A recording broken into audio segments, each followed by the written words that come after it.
කැපවෙච්ච බිරිඳ තමයි සල්ලාලයන්ට දුන්න කියලා ස්වාමියා එක තරහ වුනේ නැත්තේ.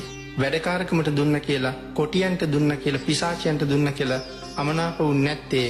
අප වෙලා ඉන්නේ ඔබ වහන්සේ කොහොම හරි සංසාරේ කියන හිරගෙදරින් එළියට යන්න. ගිහිල්ලා අපි ඔක්කොම එළියට ගන්න. ආන් ඒ කාරණාව නිසා තමයි යසෝදරා දේවින් වහන්සේ පිරිනුවම් පාන්න ලෑස්ති වෙලා මහ රහත් තෙරණින් වහන්සේ ගිහිල්ලා සඳහන් කරන්නේ ස්වාමීනි භාග්‍යතුන් වහන්සේ මං අද සකල සංසාර සාගරයෙන්ම නිදහස් වෙනවා. මං ඉන්නේ හරි සතුටින්. මම මෙතනින් නිදහස් කරන්න ඔබ වහන්සේ මං කී පාරක් යක්ෂයන්ට දුන්නද?